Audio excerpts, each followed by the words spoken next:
ओम नमः शिवाय। मैं हूं ज्योतिष पंडित दीपक दुबे और उपस्थित हूं आपके साथ पितृदोष और पितृपक्ष के बारे में जानकारी लेकर के। सबसे पहले बता दूं कि जो इस बार पितृपक्ष है वो 8 सितंबर से लेकर के 21 सितंबर तक जो है वो पितृपक्ष हो रहा है। सर्वपितृ अमावस्या जो है वो 21 सितंबर को है और 8 सितंबर को जो है वो प्रतिपदा का श्राद्ध पहले पहले दिन प्रारंभ हो रहा है। कई लोग इसको पूर्णिमा को भी श्राद्ध करते हैं एक दिन पहले 7 तारीख से, लेकिन वो पितृपक्ष नहीं माना जाता। पितृपक्ष प्रारंभ होगा 8 से लेकर के 21 तक। पूर्णिमा को भी श्राद्ध बहुत लोग करते हैं जो 7 सितंबर को है। हम लोगों के हिंदू सनातन धर्म में पितृपक्ष का बहुत ही अधिक महत्व है। पितृपक्ष एक ऐसा 15 दिन वर्ष में समय आता है जब हम अपने पितरों को याद करते हैं, पूर्वजों को याद करते हैं। उनके नाम पर श्राद्ध का अर्थ होता है श्रद्धा से किया हुआ कार्य, श्रद्धा पूर्वक किया हुआ कार्य। तो इसमें कोई छुआछूत नहीं होता, इसमें कोई सूतक नहीं होता। कई भ्रांतियां हैं कि इस समय भगवान का पूजा नहीं करेंगे। कई लोग मैं देखता हूं कि पूजा पाठ, कोई अनुष्ठान पूजा नहीं कराना चाहते, कोई करते या कराते, या जो है वो कई लोग तो कुंडली तक नहीं दिखाते हैं कि इस समय पितृपक्ष चल रहा है, कुंडली नहीं दिखाएंगे। तो इस तरह की भ्रांतियों से बचना चाहिए।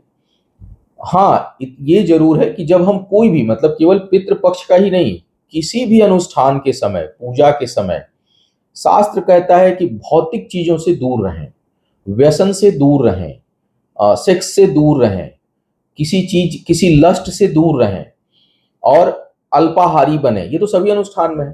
अभी पितृपक्ष के बाद शारदीय नवरात्र आएगा, उसमें भी यही नियम लागू होता है।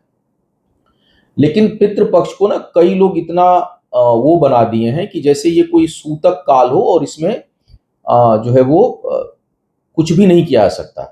तो कुछ भी का मतलब ये होता है कि उस दौरान पूर्वजों को याद करने में ध्यान लगाएं, उनके लिए समर्पित हों, उनके लिए कुछ कार्य करें।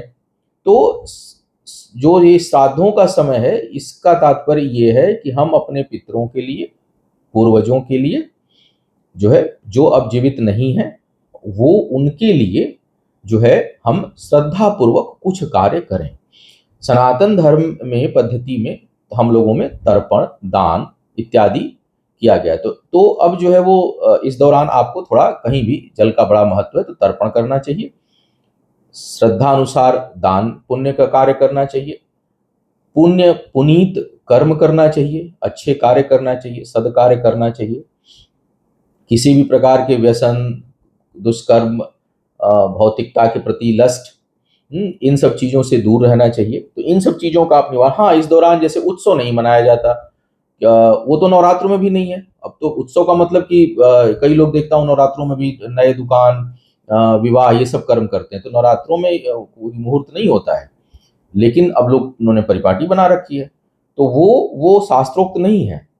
तो सब, अभी मैं पितृपक्ष पे बात कर रहा हूं। तो एक तो ये कि पितरों के लिए आपको एक, अब बात करेंगे कि पितृ अब दोष हो या ना हो। कई लोग क्या करते हैं कि पूछेंगे कि कुंडली में क्या पितृ दोष है, तब तो 10 पूजा। अगर बता दूं कि आपका विवाह या आपका करियर, या बता दिया जाए, हम बता दें, कोई ज्योतिषी बता दे कि आपके घर में ये सब कार्य इसलिए कि पितृ दोष है, तब पितरों के लिए 10 काम करेंगे आप, लेकिन ऐसे नहीं करेंगे। तो दोष हो या ना हो, पहली बात कि पितृपक्ष में पितरों के निमित्त दान पुण्य कुछ न कुछ अवश्य करें, सदकर्म अवश्य करें, पुण्य कर्म अवश्य करें।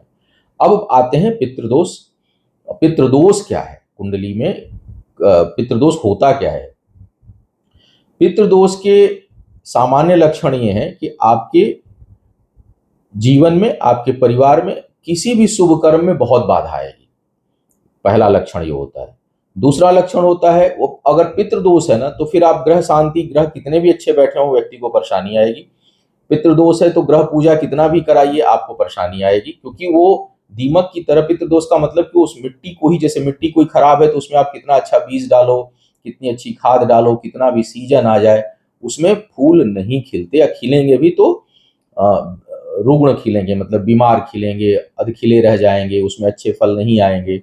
तो वही स्थिति पितृदोष होने पर होता है कि अगर आपके परिवार में पितृदोष है तो आपके घर में शुभ कार्यों में हमेशा बाधा आएगी, उन्नति नहीं होगी, और बहुत सीवियर पितृदोष है तब फिर घटना दुर्घटना, अकाल मृत्यु इत्यादि का भय जो है वो रहता है या होता है परिवार में। तो अगर किसी के घर में अकाल मृत्यु लगा अननेचुरल डेथ अगर लगातार हो रही हो या हुई हो, बार बार हो रही हो, बहुत गंभीर बीमारियों से लोग जूझ रहे हों, एक आध कोई हुआ तो चलो समझ में आता है, लेकिन अगर घर में पता चले मेरे पास तो कई ऐसी स्थितियां थी, कई बीमार पड़े हुए हैं, कोई देखने वाला ही नहीं, बहुत बहुत मतलब दर्दनाक स्थिति कई बार होती है। तो अगर ऐसी सिचुएशन किसी के घरों में, तो समझ लीजिए कि वहां पितृदोष का प्रभाव है और सीवियर पितृदोष का प्रभाव है। होता क्यों है? होता तब है जब आपके द्वारा, आपकी अगर उम्र कम है तो आपके द्वारा कोई पाप नहीं हुआ, तब तो पितृदोष पीछे से आता है। तो अक्सर वो पितृदोष उत्पन्न भी पूर्वजों के द्वारा, किसी भी पूर्वज के द्वारा किए हुए जो है वो गलत कार्य का मतलब रूटीन में झूठ सच बोलना या व्यापार में नहीं, कहीं कोई जो है वो घर में कोई अननेचुरल डेथ हुई हो और उसका क्रियाकर्म, हम लोगों के शास्त्र, देखिए हम पूरे अपने शास्त्र की बात करेंगे, बाकी कौन मानता है नहीं मानता उसका मेरा कोई लेना देना नहीं। हम मानते हैं और हमारा वीडियो मानने वालों के लिए, नहीं मानने वालों के लिए कुछ भी नहीं है। तो कई लोग इस पे बहुत देखता हूँ कि उल्टी सीधी बातें करते हैं, तो उनसे कोई मतलब नहीं है। जो मानते हैं हम उनकी बात करते हैं, हम मानते हैं, जो मानते हैं उनके लिए बात कर रहे हैं कि तब उत्पन्न होता है जब पीछे की पीढ़ी में आपके कहीं कोई अननेचुरल डेथ हुई हो, कहीं गलती से कोई आपके पूर्वज, दादा परदादा, कई बार लोग जमीन दूसरों की कब्जा कर लेते थे, ले लेते थे, अब जिसका लिए वो पीड़ा में व्यक्ति मर गया, कष्ट में मर गया, तो उन सब चीजों के पाप बहुत बुरे लगते हैं। एक समस्या सबसे जटिल रूप में पितृदोष का कारण बनती है जो मेरे अनुभव में है, और वो है गर्भपात, एबार्सन। एबार्सन जानबूझकर ही होता है। तो जो लोग वो कराते हैं उनके घर में पितृदोष होना ही है। आज हाँ, ये हो सकता है कि आप अभी करा रहे हैं तो 5 साल 10 साल बाद उसका इफेक्ट आए, 15 साल बाद इफेक्ट आए, 20 साल बाद इफेक्ट आए, अगली पीढ़ी में आ जाए, लेकिन आएगा पक्का। तो वो एक बड़ा कारण बनता है। कोई अपराध हो गया हो आपके द्वारा, आपने खुद किसी के, मतलब आप खुद किसी के मृत्यु का कारण बन गए हो, तो ऐसी स्थिति में, या माता पिता का ध्यान नहीं दिए, तड़प के मर गए, अनाथालय में डाल दिया, वृद्धाश्रम में डाल दिया, छोड़ दिया, वो तो अब वो तो तड़पेंगे, अब उनका तो आप क्रियाक्रम भी ठीक से नहीं करेंगे, तो अब वो चीजें आने वाले समय में पितृदोष के रूप में उभर कर आती है। और पितृदोष अगर हुआ तो जो है वो वृद्धि निश्चित ही प्रभावित होगी, चाहे दुनिया के किसी कोने में हो। अब क्या है उसके लिए निवारण? एक तो है कि भाई अपने जाने में कोई इस तरह की हरकत मत करिए ताकि आगे की चीजें न प्रभावित हों। जो हो चुकी हैं उसके लिए, एक तो हुआ कि पितृदोष है तो क्या करना है। एक, जैसे मैंने कहा कि पितृदोष हो या ना हो, हर व्यक्ति को अपने पूर्वजों के लिए त्रिपिंडी श्राद्ध अवश्य कराना चाहिए, क्योंकि त्रिपिंडी श्राद्ध एक ऐसी पूजा है जो ज्ञात अज्ञात, जैसे हमको पता है कि इनकी मृत्यु ऐसे हुई या इनका कर्म नहीं हुआ, उनके लिए भी, और जिनको हम नहीं जानते हैं, हमारे पीढ़ी में जो भी हमारे वंश क्रम में हमसे जुड़े हुए हैं, और यहाँ तक कि त्रिपिंडी श्राद्ध अपने पक्ष यानी पिता पक्ष और माता पक्ष यानी ननिहाल पक्ष, दोनों, क्योंकि दोनों के आप सम्मिश्रण से उत्पन्न हुए हैं, दोनों का डीएनए का प्रभाव आपके अंदर है। तो माता पक्ष के लिए भी, पिता पक्ष के लिए, यहाँ तक कि करीबी मित्र, गुरु, बंधु बांधव, उन सबके लिए जो है यह त्रिपिंडी श्राद्ध पूजा बेहतर है। तो आप पहली बात एक ध्यान रखें कि आपकी कुंडली में दोष हो या ना हो, हर व्यक्ति को, मतलब अगर मान लीजिए पिता जीवित हैं, उन्होंने करवा दिया तो कोई बात नहीं, लेकिन अगर अगर नहीं हुआ है घर में कभी, तो त्रिपिंडी श्राद्ध अवश्य कराना चाहिए, पहली बात। दूसरी बात, पितृपक्ष में श्राद्ध कर्म अवश्य करें, पितरों के नाम पर कुछ दान पुण्य, जैसा मैंने पहले ही बताया, और तर्पण अवश्य कराएं या करें।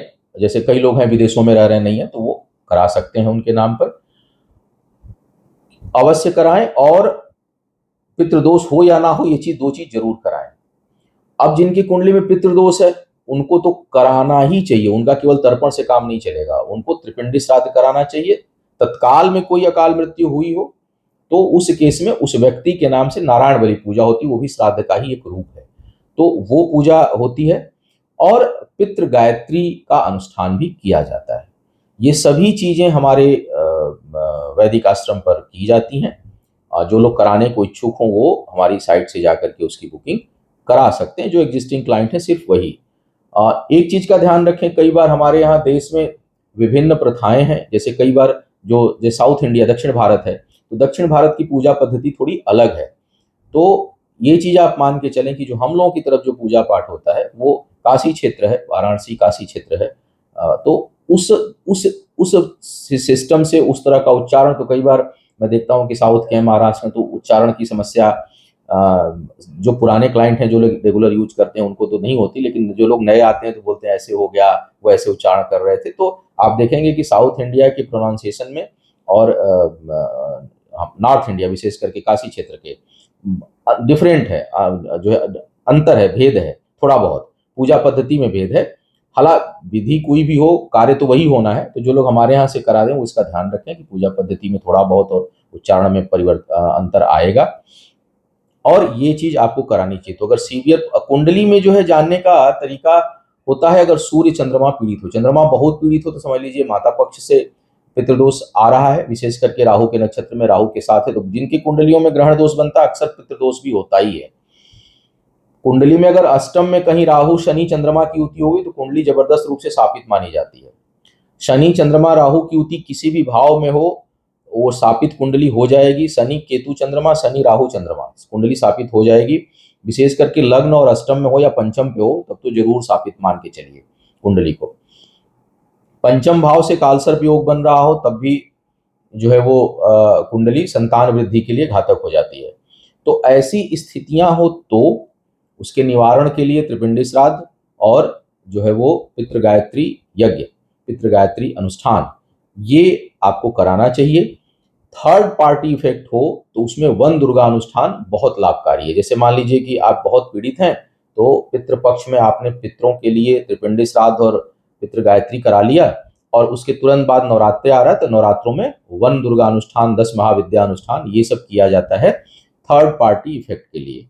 जो अनसीन समस्याएं आ रही हो पितृदोष के अलावा, कई बार उसको मैं वीडियो में उस तरह से नहीं बोलना चाहता क्योंकि आजकल लोग बहुत तरह से चीज़ों को लेते हैं, लेकिन आप संकेत में समझें कि अगर थर्ड पार्टी इफेक्ट है तो, थर्ड पावर इफेक्ट है तो उसमें वन दुर्गा जो है प्रोटेक्शन के लिए बहुत अच्छा अनुष्ठान है, या 10 महाविद्या का अनुष्ठान। तो वन दुर्गा ज़्यादा प्रभावी है तो हम लोग उसका प्रयोग करते हैं। तो अगर कुंडली में आपके दोष है, पितृदोष नहीं है तो भी त्रिपिंडी श्राद्ध अगर नहीं कराए हैं तो कराएं। नहीं करा सकते त्रिपिंडी श्राद्ध तो श्राद्ध कर्म कराएं, पितृ गायत्री यज्ञ करा सकते हैं पितरों की प्रसन्नता के लिए। और अगर दोष है तो उसके उपचार के उद्देश्य से भी, उसके उपाय के दृष्टिकोण से भी त्रिपिंडी श्राद्ध और जो है वो वन दुर्गा अनुष्ठान कराया जाना चाहिए।